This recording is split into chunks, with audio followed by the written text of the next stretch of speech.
Assalamualaikum warahmatullahi wabarakatuh.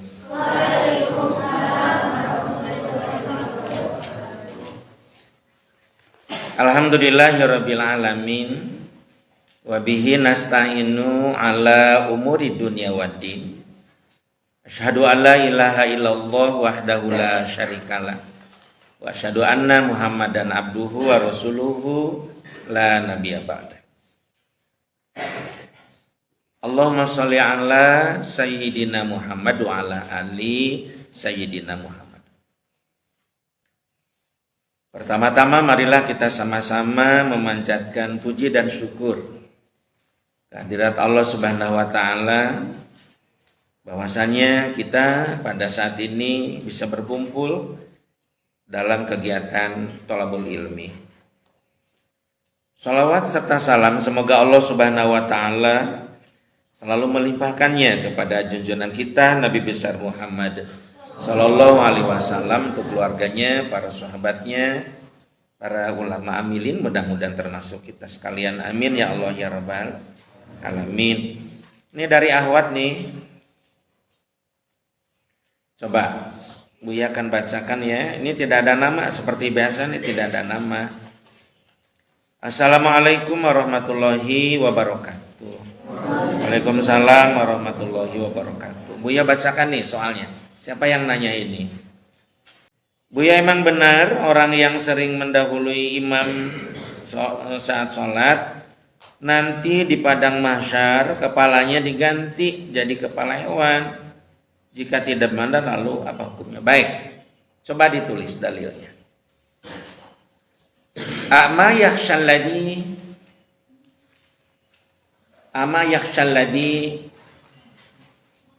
yarfa'u ra'sahu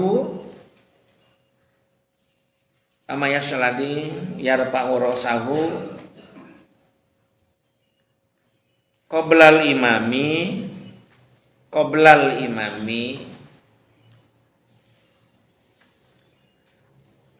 an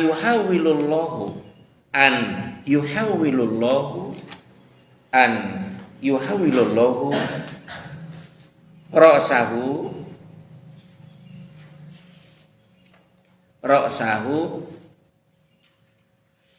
ra'sa himarin, ya. Ra'sa himarin. Rawahu Bukhari wa Muslim. Hadis riwayat Bukhari dan Muslim.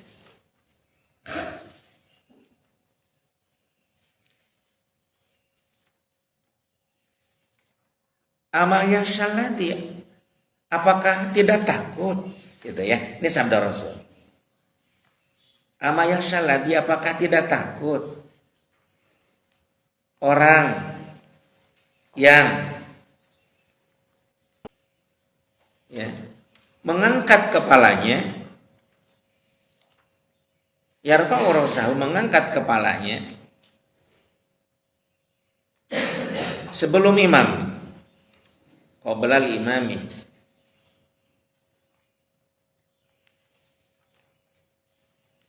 akan diganti kepalanya dengan kepala himar. Akan diganti kepalanya oleh Allah, ya.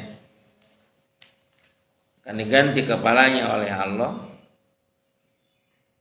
nanti di akhirat dengan kepala himar. Ya, sejenis kuda. Himar itu keledai.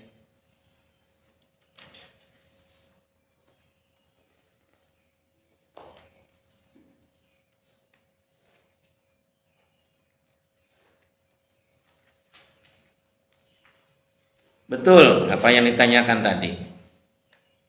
Barang siapa yang mendahului gerakan imam, maka nanti di akhirat kepala orang itu diganti oleh Allah dengan kepala keledai, kepala binatang.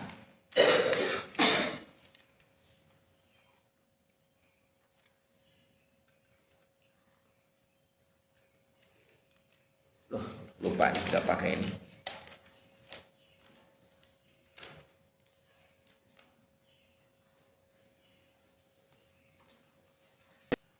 Kira-kira mengapa santri makmum yang mendahului gerakan imam akan diganti oleh Allah nanti kepalanya menjadi kepala binatang?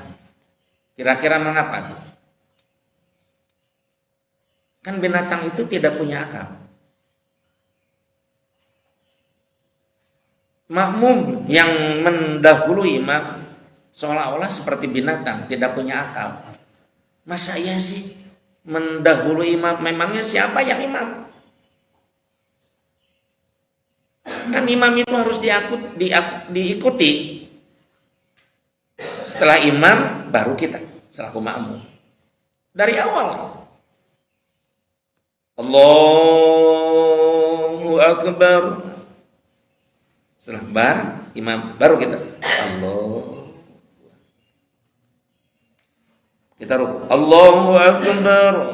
Ruku. Lalu kita Allahu Akbar. Makmum. Sami'allahu liman hamidah. Rabbana lakal hamd. Mil as-samawati wa mil al-ardi. Mil amasyata min syurga. Terus ke sujud. Allahu Akbar. Kata imam. Makmum baru Allah. Sebelum imam keningnya kena ke tempat sujud, kita jangan bergerak. Setelah kelihatan imam keningnya sudah kena ke tempat sujud, baru kita Allah. Yang paling depan itu. Yang paling shaf kedua, ketiga ikut kepada shaf yang pertama gerakan.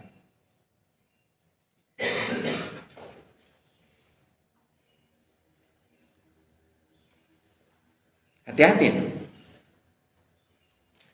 Segala sesuatu ada aturannya. Ulangi, kenapa diganti nanti oleh Allah kepalanya dengan kepala himar? Karena dia tidak tahu diri. Masa iya sih mendahului imam? Siapa yang imam itu? Kita atau beliau yang di depan? Jadi kelihatan sekali seperti binatangnya yang tidak paham berhidup berjamaah, yang merusak pemandangan keindahan. Indah kalau imam baru makmum, indah dilihat. Sebaliknya coba kalau berburu-buru gitu, nggak indah. Berjamaahnya tuh nggak kelihatan. Ya. Apalagi salam ini sangat penting. Assalamualaikum warahmatullahi wabarakatuh. Pelan atau di pelan ketat. Baru kita assalamualaikum. Bahkan bagi yang ihtiyat itu Assalamualaikum warahmatullahi. Tidak dulu assalamualaikum. Setelah imam Assalamualaikum, imam ke kiri, kita ke kanan. Menjaga jangan sampai kita mendahului imam sampai begitu. Dan di sini betul-betul makmum itu diuji kesabaran. Diuji kesabaran.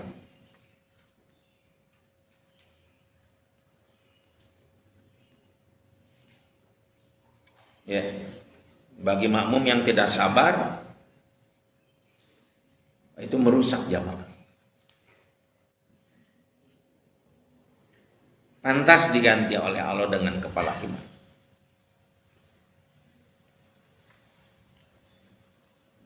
Hati-hati nih ya, pada pemirsa semua. Siapapun yang mendengar ceramah Buya ini, jangan sampai kita mendahului gerakan daripada imam. An yuhawilallahu maksud.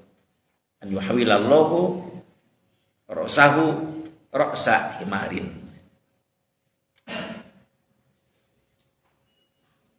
Baik.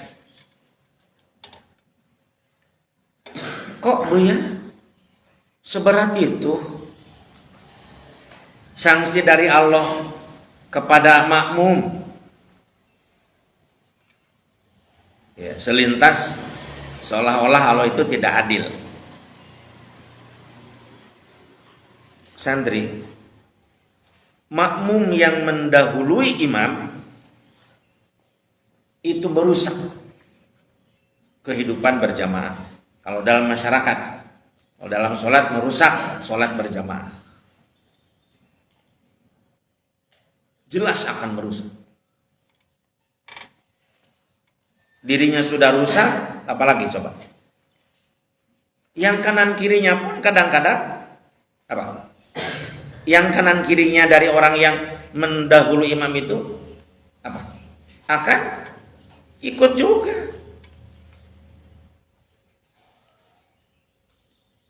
Apalagi yang sholatnya melamun, tidak mendengarkan imam, teman kanannya atau kirinya dia lebih dulu ikut, padahal imam belum sempurna ya, gerakannya itu.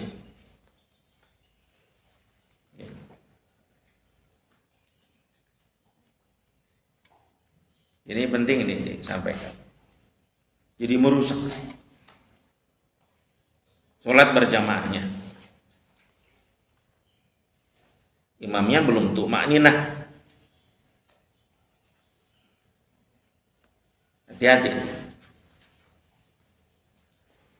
Sehingga sholat berjamaah yang 27 derajat pahalanya itu bagi imam dan makmum yang benar dalam sholat berjamaah.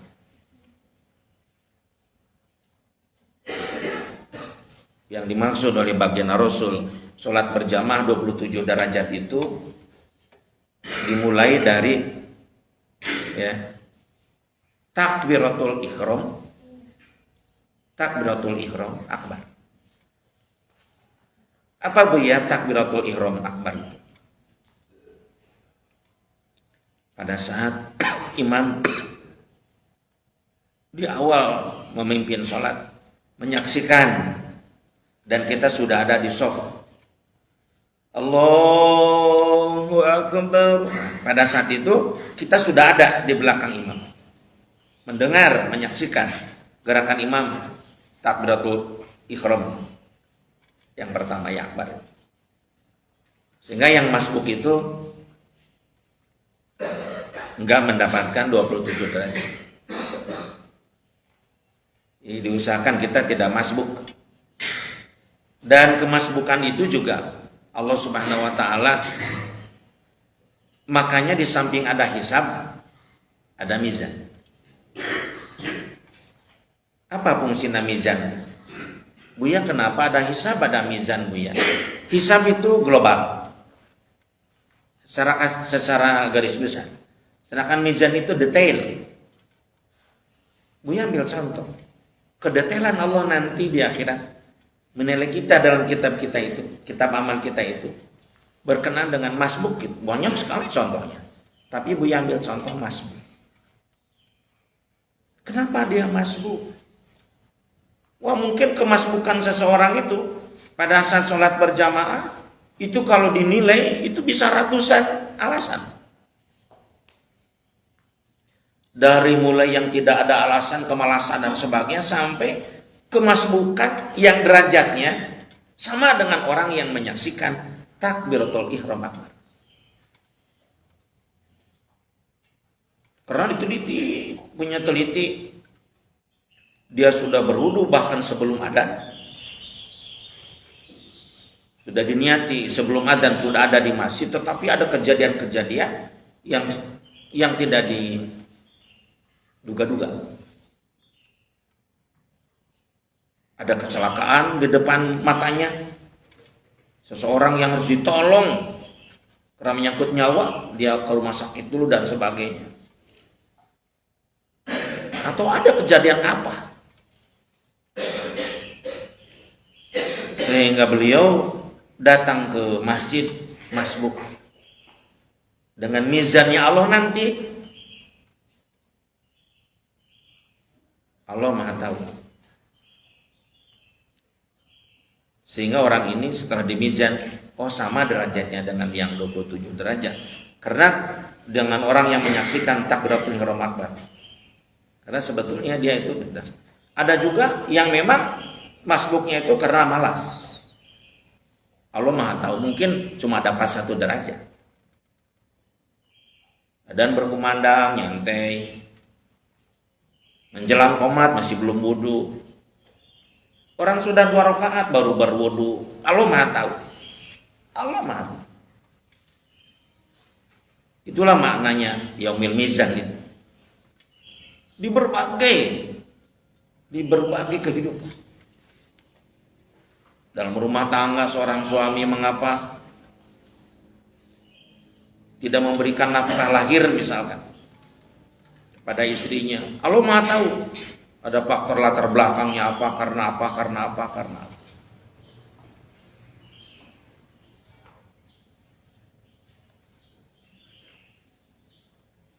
Ada orang yang tidak nikah. Dari mulai yang membangkang akan syariat nikah sampai yang tidak nikah dianggap menjadi orang yang nikah. Karena ada alasan-alasan yang memang pas untuknya sehingga dia tidak menikah. Sehingga disamakan dengan orang yang menikah, setengah agama sudah didapat. Allah Maha tahu, itu mizan ya. Sedetail, begitu detail nanti Allah. Ini berbicara tentang masbuk. Tolong diusahakan kita tidak masbuk.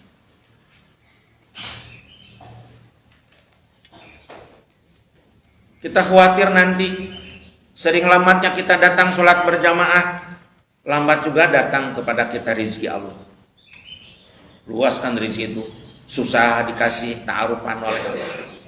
Laki-laki susah mendapatkan ahwat yang solehah, kalau ahwat susah mendapatkan, sulit mendapatkan laki-laki yang soleh. Sulit nanti mendapatkan pekerjaan. Karena dia suka mempersulit dan memperlambat kita menghadap Allah Subhanahu.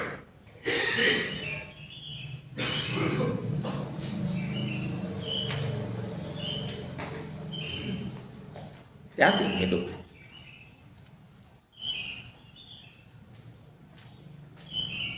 Nah, kembali kepada tadi ya yang ditanyakan oleh santri berkenaan dengan apakah memang benar kepala orang yang selalu mendahului imam itu adalah akan menjadi kepala imam. Memang benar adanya.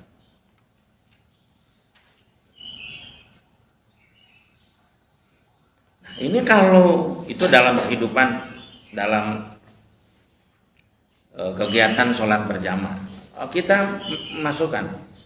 Karena sholat berjamaah itu sebetulnya gambaran kita hidup bermasyarakat. Ati Allah wa ati Rasul wa ulil amri minkum. Taatlah kepada Allah dan taatlah kepada Rasul dan taatlah kepada pemimpin ulil amri minkum dari kalangan kalian. Minkum ya, bukan minhum. Pakai minkum, pakai ka, bukan pakai ha. Minkum dari kalangan kalian. Ya, garis bawahin. Kalau ada imam dari kalangan kita yang memimpin, kalangan kita itu tentu saja orang yang taat beragama, paham tentang Al-Quran sebagai sumber hukum, Al-Hadis juga sama, baginda Rasul suri toladan, kehidupan baginda Rasul adalah cerminan kehidupan kita sekarang. Maka haram hukumnya dan seperti binatang kehidupannya kalau makmum tidak taat kepada imam. Imam belum memutuskan suatu perkara tapi makmum sudah mendahului, maka akan terjadi kekacauan ke masyarakat.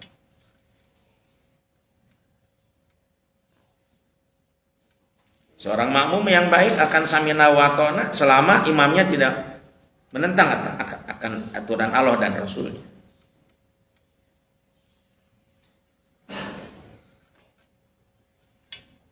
Ya. Dan hidup dan sholat berjamaah itu gambaran dalam kemasyarakatan. Makanya kalau imam salah ataupun lupa, laki-laki harus pintar meluruskan. Yang salah dibetulkan, yang lupa dibacakan. Dalam kehidupan sehari-hari bermasyarakat, imam salah, betulkan dengan baik. Imam lupa, kasih tahu. Pemimpin kita lupa, kasih tahu. Pemimpin kita salah, betulkan. Adapun perempuan pada saat ada imam salah, ya, tidak subhanallah dan tidak membetulkan, cukup dengan tangan tepukan. Karena perempuan pada saat sholat itu orat suaranya, termasuk juga dalam kehidupan sehari-hari. Apa yang dilakukan oleh seorang perempuan? Bilang kepada suaminya, Pak, imam kita itu sudah melenceng dari Quran. Tolong Pak, luruskan, kata istri kepada sang suami. Jadi ada tata keramanya. Bagaimana pada saat sang ahwat belum punya suami, bilang ke ayahnya, ayah, sepertinya pemimpin kita sudah menyimpang, tolong ayah luruskan. Tidak langsung berbicara kepada imam, maka cukup dengan, nah berarti salah itu gerakan ini. Ayatnya itu salah. Nah, imam yang ngerti, bentar apa? Dilanjutkan lagi, salah lagi. 3 kali salah, jangan lanjut, ganti surat. Yang kita kira-kira bisa. Suatu program yang berat, sehingga salah diluruskan oleh rakyatnya, jangan lanjut program itu, ganti dengan program lain yang pemimpin itu mampu mengerjakan aktivitas itu. Ada aktivitas kemasyarakatan apa? Nggak mampu nih pemimpinnya, makmum sudah banyak yang negur, ganti dengan program lain, jangan memaksakan diri.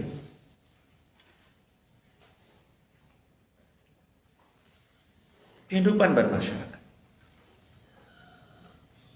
Tapi minkum ya, bukan minhum.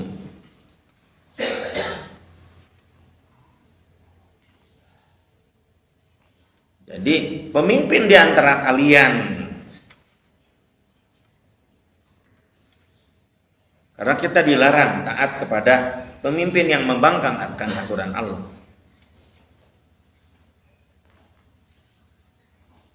Selama pemimpin kita menggunakan Al-Quran sebagai pedoman pembangunan negeri, pembangunan bangsa, karakter, akhlak suatu bangsa, dan Quran dipakai, inna hadzal Qur'ana yahdi lillati aqwam, maka kita wajib taat. Nah, jadi begitu, merusak kemasyarakatan. Bahkan kalau ada makmum yang selalu mendahului imam, wah itu harus betul-betul mendapatkan sanksi yang sangat berat. Kalau ada di masyarakat rakyat yang selalu memutuskan sesuatu tanpa konfirmasi kepada imam, itu memang harus cepat-cepat ditindak, karena akan menjadi kekacauan dan akan muncul 2 pemimpin. Ya.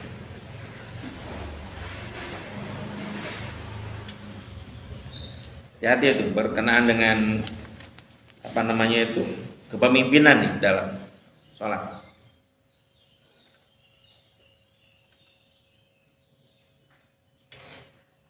Selesai ya pertanyaan itu, yang pertama. Yang kedua,